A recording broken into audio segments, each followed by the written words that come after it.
যদি জীবনকে ঝাঁকিয়েছ তো বলো পরমাত্মা দুঃখ দিচ্ছে না মন দুঃখ দিচ্ছে? তোমার দুঃখের কারণ তোমার মন না আত্মাকে না পাওয়া। ভালো করে বোঝো। হ্যাঁ, তোমাকে তোমার মনে হতে পারে ভগবান না পাওয়ার জন্য দুঃখ, পর জ্ঞানী কি করে বলবে যে ব্রহ্ম না পাওয়ার জন্য দুঃখ? ব্রহ্ম তো নিজেই। মন ঠিক নাই। অনেকে বলে আমি তো চৈতন্য সাক্ষী, তবে দুঃখ যায় না, ভয় যায় না কেন? তোমার বিকারী মনই তোমাকে সাক্ষী বুঝতে দেয় না। সাক্ষী হতে তো কামনা মন সাক্ষী হয়েও সাক্ষী হতে দেবে না। সেই জন্য হে ভগবান, আমাকে শুদ্ধ মন দাও, না তো আমি তো তুমি, শুধু শুদ্ধ মন দাও। মূর্খর তো ধন চাই, বাইরের বস্তু চাই, জ্ঞানী কে যার শুদ্ধ মন চাই।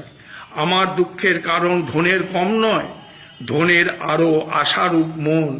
মান সম্মান যে আমার সমাজে কম আছে তা নয়, মান সম্মান যথেষ্টই আছে, আরো কামনাওয়ালা মন। ব্যাপারটা বুঝতে পারছ? আমি সাক্ষী, এ বাধা কে করছে? এ জ্ঞানী জানে। কামী মন তুমি আত্মা, এই সন্দেহ তোমার নাই। পর দুঃখ তোমাকে ভালো লাগবে বলো? যখন তুমি দুঃখ পাও তখন আমি শুদ্ধ বুদ্ধ মুক্ত শিবস্বরূপ এই লাভ তোমার পৌঁছাছে। এখন মন কি করে ঠিক হবে? আগে বাড়ি কি করে হবে, ধন কি করে হবে, এখন মন কি করে ঠিক হবে? এখন লক্ষ্য হয়ে যাবে মন। এই জন্য শাস্ত্র বলছে মন এব মনুষ্যনাং বদ্ধ মোক্ষয় কারণ। জল তো স্বভাবে ঠান্ডা, পর আগুনের ওপরে থাকলে গরম না। জলকে ঠান্ডা করার জন্য ওপরে ফ্যান চালাবে? বলো, নিচে আগুন ঠান্ডা হবে? জলকে ঠান্ডা করতে হবে না, আগুন থেকে সরাও তো ঠান্ডা হয়ে যাবে। ফ্যান চালাতে হবে না। আগে ফ্যান চালাতাম, জলের স্বভাব ঠান্ডা, এ জ্ঞানই ছিল না, তখন ফ্যান চালিয়েছি। আগুনই গরমের মূল কারণ, আগুন নাই তো জল ঠান্ডা।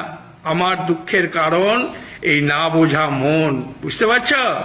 যদি তোমার মন সহজ সরল শুদ্ধ হয় তো গুরুদেবের এক মহাবাক্য শোনানোতেই জ্ঞান সার্থক হয়ে যাবে।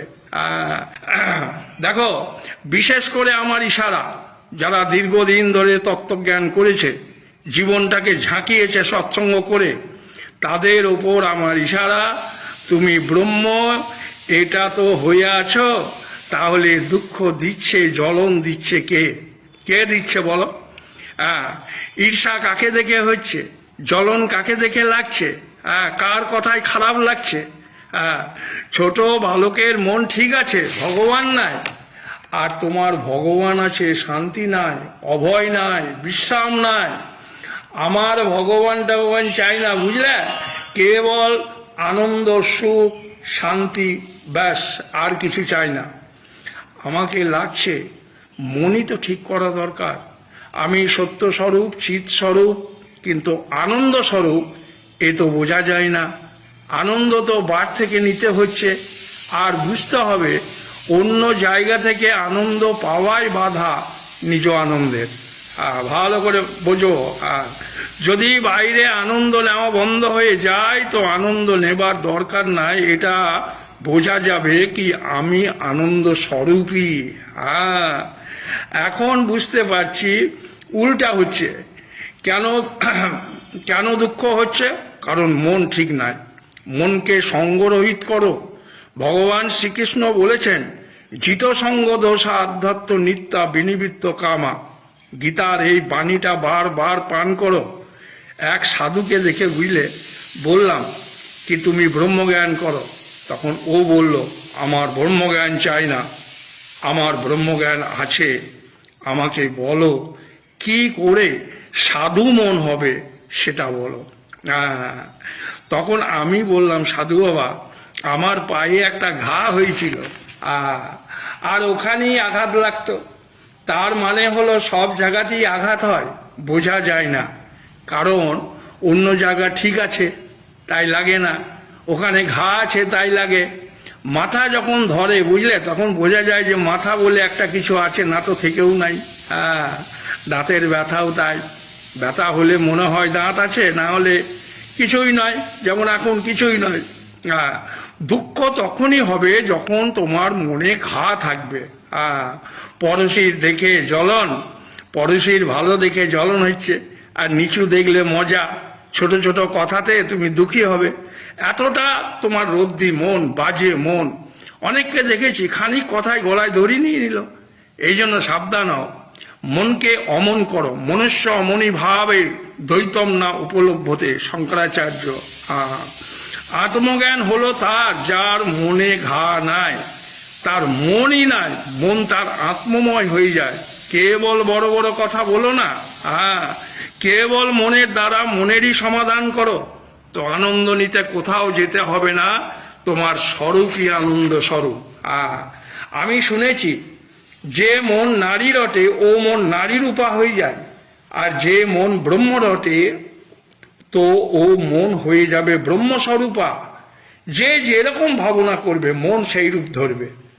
এখন তো টাকার জন্য, দেখার জন্য, কিছু বলার জন্য নাকি, বেড়ানোর জন্য, মজা করার জন্য যে মন বিষয়ারূপা, ওর বুদ্ধি ভ্রষ্ট হয়ে যাবে।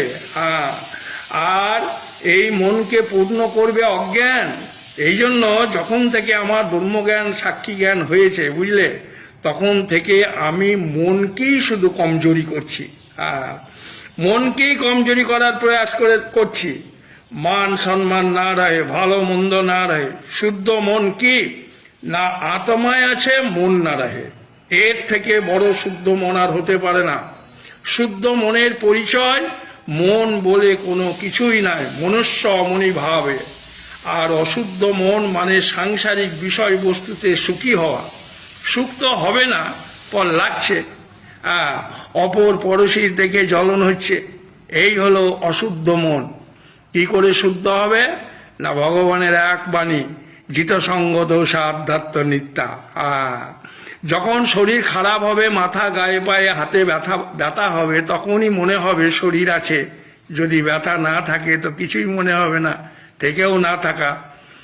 যদি আমি ব্রহ্ম হই, আর যদি মনে কোনো বাসনা থাকে, তো ব্রহ্ম হতে হুয়ে ভি ওই বাসনায় আমাকে দিবারাত্রি খোঁচাবে। বুঝতে পারছ? সেই জন্য রাগ, দেশ, অভিমানী মন তোমাকে আনন্দ স্বরূপ হয়েও তুমি হতে পারবে না। এই জন্য ভগবান কৃষ্ণ বলেছেন, পরম পথ সেই লাভ করবে যার মন আর মন নাই। নির্মাণ মহাজিত সঙ্গ দোষা আধ্যাত্ম নিত্যা বিনিবৃত্ত কামা। সেই জন্য অজ্ঞানীকে কেবল জ্ঞান চায়, আর জ্ঞানীকে কেবল শুদ্ধ মন বানিয়ে রাখা চায়। তোমার মনকে শুদ্ধ হতে দিচ্ছে না বাইরের কেউ নয়, তোমার বাড়ির ভেতরই সে বসে আছে। বুদ্ধিপূর্বক বুদ্ধ হয়ে যাও, আর নিজেকে বাঁচাও, তো বেনে যাবে। এই জন্য সাধু সন্ত গুরু তো ঠিকই বলছে, আমার বোঝা হচ্ছে না। সেই জন্য গুরুদেব বলতেন, পারমার্থ তো ঠিকই আছে, আমার ব্যবহার ঠিক নাই, কেবল মনই খারাপ। তোমার বালকের মতো মন না, নিজ মন তো ঠিকই লাগবে। সন্তই জানে এই দ্রুত মনের চালাকি, বুঝলা? তোমাকে লাগবে আমার মন তো ঠিকই আছে। সন্ত গুরু জানে এই দ্রুত মনের চালাকি। এই দ্রুত মনের চালাকি কেবল জ্ঞানীরা জানে। মন বানে বেনিয়া, বুঝলা? দিন রাত কেবল দোকানদারি, আজ এই করেছি কাল ওই করবো, লেগেই আছে। জ্ঞানী জানে মনই সমস্যা, আর কোনো সমস্যা তোমার নয়। সেই জন্য মনের ব্যাপারে জ্ঞানীরা সাবধান। কেবল তত্ত্বজ্ঞানীর ওর ব্রহ্ম চাই না, ওর তো যারা অজ্ঞানী ওদের ব্রহ্ম চাই না। ওরা তো দোকান জমায়, টাকা বাড়ায়, লেগেই আছে। ও আধ্যাত্ম নিত্যা বানাবে, মন কি বানাবে? জ্ঞানী মন কি মিটাবে? ব্রহ্মজ্ঞান জ্ঞানীরা চায় না, ওর মন মেটানোতে লেগে আছে। ব্যাপারটা বুঝছ? এখন ওর মন সৎসঙ্গ বেদান্ততে রস লাগছে, ওই কথাই বলছে। এই সমস্ত লোকের সাথে ওই কথাই চালাচ্ছে। তোমরা তো এই কথাই শুনতে এসেছো না, টাকা বাড়াতে এসেছো? আমি তো অন্য যন্ত্র মন্ত্র তন্ত্র সব ছেড়েছি, বুঝলে? ওসব মনের বিকার। এই মন্ত্র করলে ওই হয়, ওই মন্ত্র করলে সেই হয়। লোকের ওসব যত নিকম্বা সাধু, বুঝলে, হ্যাঁ, লোকের ওইসব করে বেড়াচ্ছে, ওই যন্ত্র মন্ত্র তন্ত্র যজ্ঞ, ওসব বেকার জীবন নষ্ট করছে।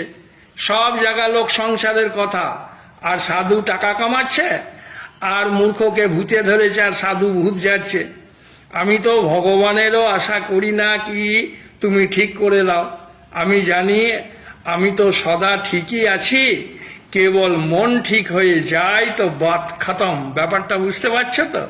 অনেকে বলে বা আমি তো শান্তিতে আছি, ধ্যান করছি, পর ভগবান পাই না। আমি বলি তোমার মন ঠিক নাই, তুমি তো ভগবানই আছো। আমি জানি আমার ঠিক ভগবান করবে না, আমাকে বাঁচাবে না, মারবে না, দুঃখী সুখী করবে না, আমার আক্কেলই সারা সমস্যার জ্বর থেকে মুক্ত করবে, এ নিশ্চয়। তোমাদের তো ভগবানই বাঁচাবে, জানো তোমার ঘরে সব বেঁচে বসে আছে। আমাকে বাঁচানোর ভগবানেরও দম নাই, কাউকেই বাঁচানোর দম নাই। তুমি তো সিদ্ধকে গিয়ে ধরবে, সিদ্ধ মানে তান্ত্রিককে কে ধরবে, কে আমার সব ঠিক করে দাও। শোনো, ঈশ্বরেরও দম নাই যে তোমাকে তোমার সব ঠিক করে দেবে, তোমাকে বাঁচাবে। যদি তোমাকে বাঁচায় তো তোমার শুদ্ধ মনই বাঁচাবে। এই শুদ্ধ মনই আত্মারাম হয়ে সুখ শান্তির মূর্তি হয়ে অমর হয়ে যাবে। এই জন্য বেদান্ত শাস্ত্র বলছে মন এব মনুষ্যনাং বদ্ধ মোক্ষয় কারণম।